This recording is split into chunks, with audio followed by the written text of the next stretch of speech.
We will continue with the Christmas story. Today we will read the story titled All I Want for Christmas is Solitude. Christmas, what a yearly curse to endure. For as long as Benny could remember, his work office was festivity obsessed and he seemed to be the only person who was unbothered by it all. He could never work out why these people were so overly zealous for all things Christmas. It was strange even to him that he hated Christmas so much, because he would often look back on his childhood memories of Christmases with a nostalgic hue of fondness. But now that he was an adult, he didn't give two craps about any of it. He assumed it was something you grew out of and couldn't quite understand why nobody else did. The excitement was gone for him and he found the whole season far too oppressive. It was suffocating. Everywhere he went for a whole month, Christmas was in your face and you couldn't escape it.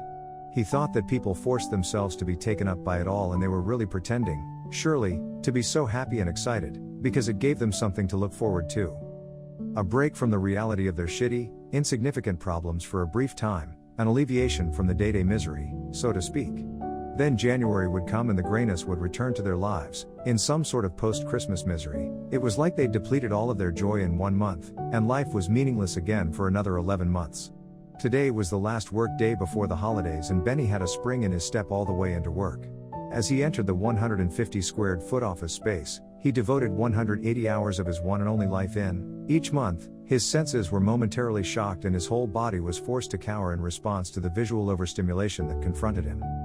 After a few seconds of standing there with his eyes shut, he cautiously reopened them again to reprocess the horrific scene laid before him. He'd completely forgotten about last night's post-work Christmas Up Your Workspace event which he purposely snuck away from, despite many invites to watch.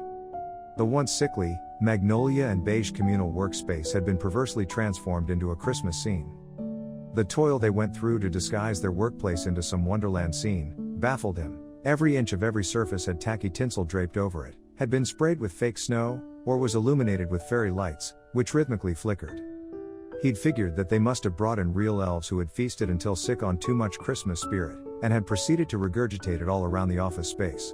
No surface except his workspace was spared the brutality of decoration, and his 6x6 FT booth, situated in the middle of it all, stuck out like some Christmas defestivized zone, where any person could seek refuge from the horrors of Christmas, if they kept their head an eye line below the parapet of the booth walls.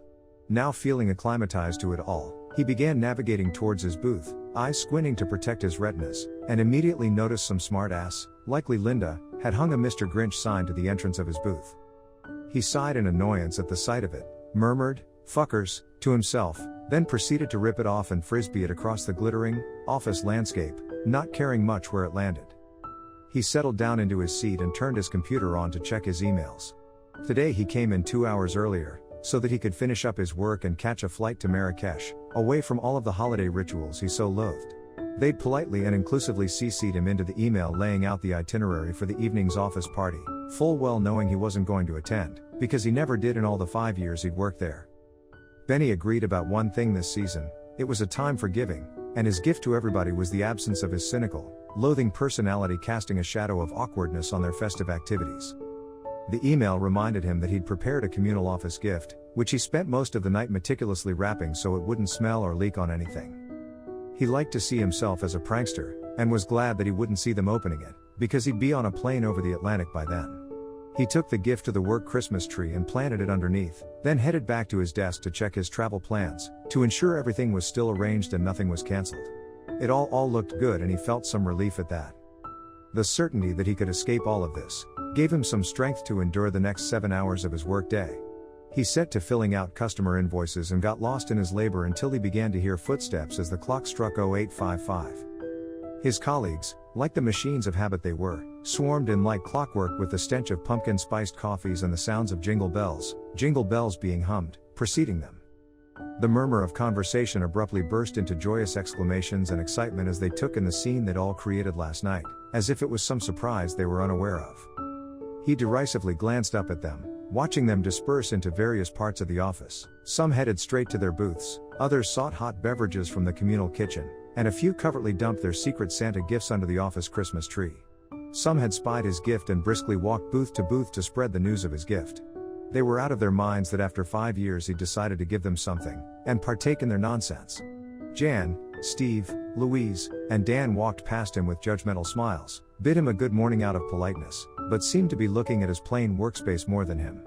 Benny caught their eyes glancing down at his booth walls, to see if the Grinch sign was still attached, and he was sure he saw some disappointment in their eyes. He wasn't sure if they were goading him or truly this obsessed with Christmas. Each year he'd been there, he was almost certain they took their celebrations to some new absurd level, just to show him how good it could be, if only he would embrace it. Last year, they'd even hired a reindeer rodeo machine that took up half of the office, and they drank eggnog and ride it after work until everybody felt too sick to carry on. They even had a leaderboard marking out their personal bests and tallied how many times people puked. The first Christmas he was here, he remembered they had invited him to partake in some work carol singing event in the office. He abruptly, but respectfully, denied the invite. Though of course, the nosy buggers couldn't let something like that go and took offense. They stood there with ribboned oranges that had candles stabbed in them, for some reason, and badgered him about his refusal. Much to their disgust, he told them that he was a pagan and that each year he traveled to Norway to sacrifice some animals and dance naked under the skies covered in pig's blood. Of course it was nonsense, but they believed him, and workplace guidelines instructed them to respect his beliefs, no matter what. He enjoyed watching their once friendly, inclusive smiles drop into distasteful shapes, as if they'd just eaten bitter orange peels. It was tempting to tell them the truth, but he decided not to tell them that he hated all things Christmas. Either way, they would have hated him. The few days following that incident, he could tell that he was now an outgroup colleague and that the news had quickly spread. As people talked to him less, he got distant judgy looks, and caught people gossiping about him. Every now and then, someone would be sent to talk to him and make him feel included in the workplace. They'd ask him about his hobbies, interests, world views, and finally more about his pagan beliefs. He knew they just wanted gossip, and he willingly told them any nonsense that sprung to mind. He told them orgies were commonplace on Christmas Day and how he'd take hallucinogenic fungi before inviting 10 plus of his pagan kind into his tiny flat for mind-altering drugs and sex. They'd ask him the usual questions like, did he believe in Thor and Odin? Or does he really believe the Norse creation story is literally true? He would lie to them and smirk at their questions, usually saying yes and more. He would often point out the flaws in their beliefs too, and offer a critical counterpoint about how Christmas, Yuletide, is actually a pagan holiday, and they were enacting some distorted version of his own rituals, which offended him deeply. They didn't care and celebrated nonetheless. At around 2 p.m., the weather was beginning to look a little interesting. Low, dark gray clouds had accumulated, and it seemed as if there was going to be a heavy storm. Benny took precautions and had checked the weather report on Monday. It seemed okay-ish to travel, but like any person, he didn't really believe the weather reporters knew what they were talking about, and treated them like fortune tellers, believing there was no credible science to it. He thought they simply looked for patterns in the clouds to decide what the weather would be doing for the next 7 days, and that was that. So when he heard about the red weather warnings for 18 inches of snow and advice such as don't travel unless it's an emergency, he thought the weather tellers were being overly dramatic. He decided he should rush his last bit of work to get out of there soon, but quickly got interrupted by excited chatter and the mass movement of people congregating around the office windows, who were joyously exclaiming, "Snoo owie." Benny's heart pulsed with worry. The weather witches were right, for once. He got up to look over the heads of the other heads gathered at the window, and could just about make out a perpetual blanket of white snow, not drifting but falling at a blizzard-like speed. The snow got his colleagues worked up, with fists being clenched and pumped into the air, and some grown-ass adults even began hopping around in a feverish excitement. In England, snow actually landing was rare, but inches thick of snow around Christmas caused people to lose their minds, and his colleagues did just that. The office manager, Perry, emerged from his office to assess the situation. There was enough food, booze, and water to last them a few days, so nobody really panicked, but there was an air of excitement about how it was going to be the best Christmas ever. Perry was the kind of guy who liked to shine in a crisis, no matter how minor. Last summer, the plumbing went down and the office was starved of fresh tap water for 2 whole hours. Fearing his workforce would dehydrate and knowing full well that they needed hydration and hot drinks to work at their peak, he set into leader mode. Perry, being the Churchill he thought he was, held an emergency team meeting, made a 5-point action plan on a whiteboard, and spent his own money on bottled spring water. The whole office clapped him like he'd just delivered humanitarian aid to a war-torn population, and he ate it up. Benny could see him writing up one of his famous action plans in his office. Number 1 was, "Don't panic, how original, Perry," and number 2 was, "Keep up morale." He stood looking at the board for a bit, thinking, then wrote, "If you're going through hell, keep going," which was a Churchill line he'd often throw out to motivate his workforce. Benny was already back at his seat and tensely checking his emails for updates, and the flights list at Heathrow Airport for cancellations. He hoped this not-so-light dusting of snow wasn't ruining his getaway plans. His eyes darted around various web pages seeking some good news, but there was none. Cancelled, it was all cancelled. He grabbed his phone, unwilling to believe the internet, and needed to hear a human tell him it was really cancelled. He dialed the customer services line for British Airways and was put in a queue of 30 people and forced to listen to Mariah Carey singing, "All I Want for Christmas Is You." He kept the phone at a distance and restlessly darted back and forth from the nearest window and back to his booth again, to keep tabs on the snow accumulating in his progress in the phone queue. The tune was now White Christmas by Sinatra.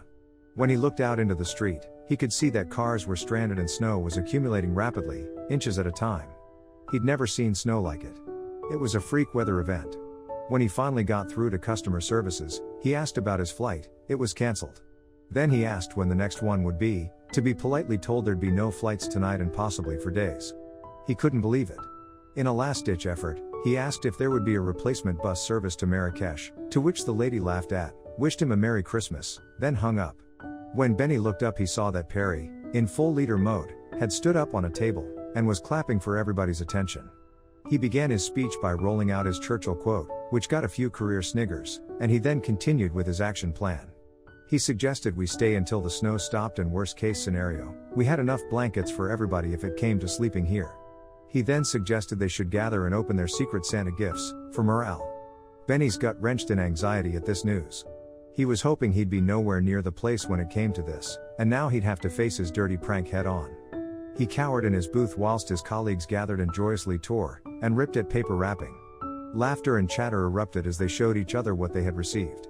After some time, it died down into mumbles, until someone mentioned the gift from him. They called him over to watch and praised him for including himself in their tradition, patting him on the back, as a gesture of one of us. He was sure he told them that gift-giving was another stolen pagan tradition hijacked by Christians, but he saved them the speech, mainly because he was terrified of them opening it.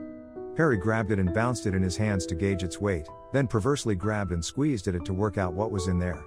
The people gathered threw out guesses to what it could be and egged Perry on to open it up. Benny was visibility sweating now. He could do with laying in some snow to cool off. He did contemplate darting away and running home, but it was too late. Perry had began uncovering his vile gift, a severed pig's head with a holly wreath atop its head. The gathering crowd's excitement dissipated into an awkward silence now. He heard a few gasps followed by whispers of, "What is it?" and, "Is that severed head?" At this point Benny was slowly walking backwards towards the exit, but Perry fixed him in place with his gaze, trying to read his eyes. Was this a joke? Or a religious gesture which, if mishandled, could land him in a workplace lawsuit? Benny had often boasted of his traditions and how cutting off the oldest animal's head signified the end of the old and the beginning of the new, he told them, which was all lies. This moment really relied on how much they believed him and how much tolerance they'd have for his beliefs. There was silence for some time, a long time, until Perry smiled, held up the pig's head, and screamed a primal scream, as a gesture of acceptance, motioning everyone else to do the same with his free hand. The room erupted into laughter and cheers. It was okay, he was welcomed and he now relaxed. Linda, who was known for her cooking skills, took away the head and performed some cooking miracles with a microwave, whilst the rest of the party opened bottles of champagne, prosecco, and beer. After a few beers and the communal consumption of his ritual pig's head, he talked to his once alien colleagues, and soon